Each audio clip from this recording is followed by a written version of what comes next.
बेतिया से बड़ी खबर है, जहां जन सुराज के संस्थापक प्रशांत किशोर भितियारवा गांधी आश्रम पहुंचे, जहां उन्होंने 3 साल के जनसंपर्क यात्रा के बाद एक दिन का मौन उपवास शुरू किया है।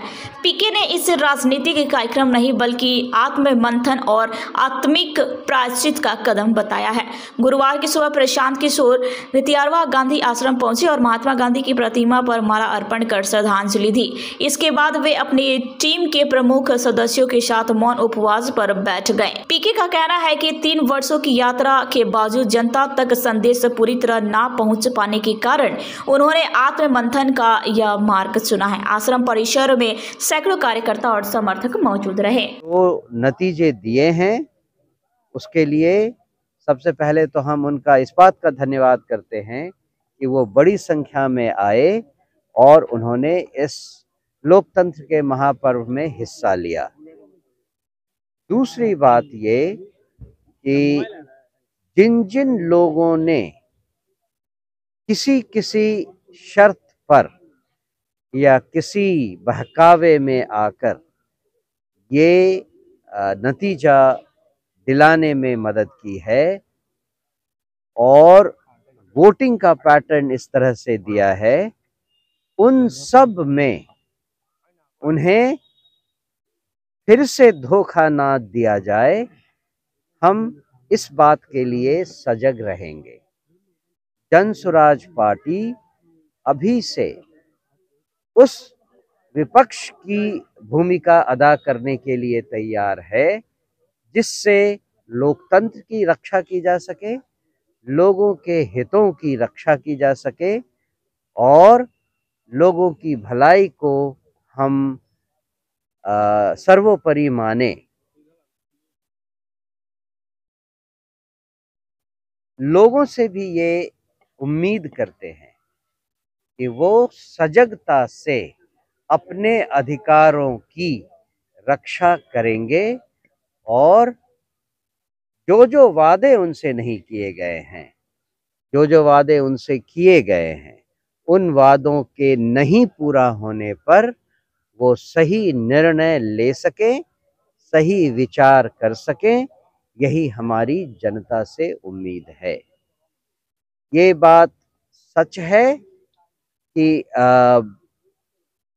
सत्तारूढ़ दल ने जंगल राज के उदाहरणों से जनता को गुमराह किया और जनता उस कारण भी काफी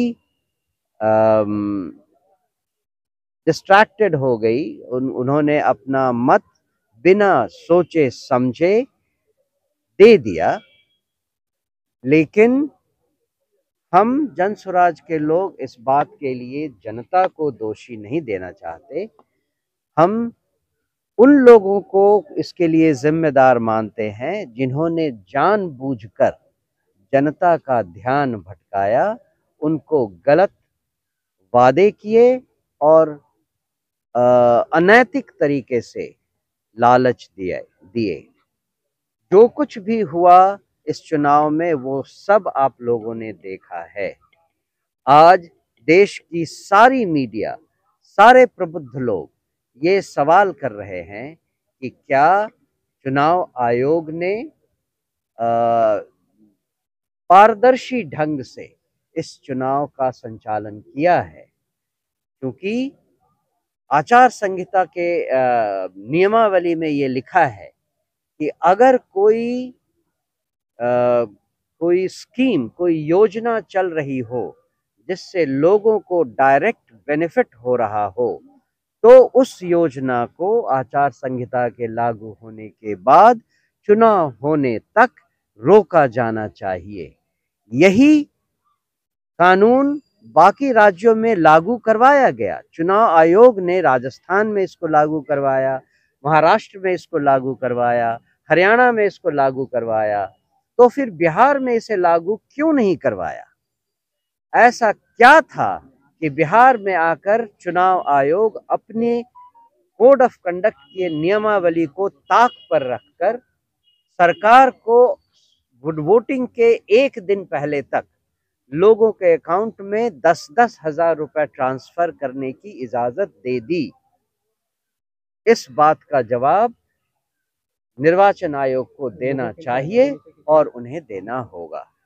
मैं इस बात को यहाँ ख़त्म करता हूँ, इस बात को दोहराते हुए कि हम ये पश्चाताप इसलिए कर रहे हैं कि हम लोगों को समझा नहीं पाए, उनको सही रास्ता दिखाने में हम सफल नहीं हो पाए। हम फिर से इसके लिए प्रयासरत रहेंगे और आगे आने वाले समय में आप जनसुराज की विभिन्न कार्य प्रणालियों को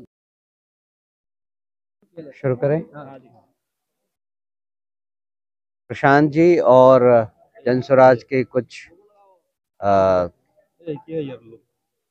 सीनियर लीडर्स और कार्यकर्ता आज यहाँ गांधी आश्रम भितरवा में एक दिन का प्रायश्चित उपवास रखने की प्रक्रिया में हैं।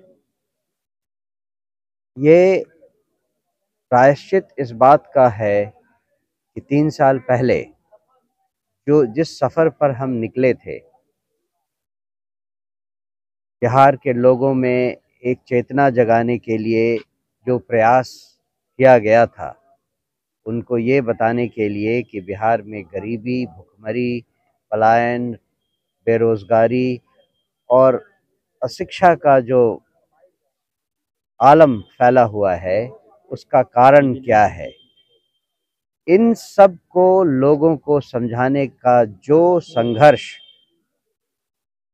3 साल पहले से शुरू हुआ था, उसके उपरांत हमने ये पाया इस आम चुनाव में कि जनता ने जनसुराज का वो संवाद या तो समझा नहीं या सुना नहीं।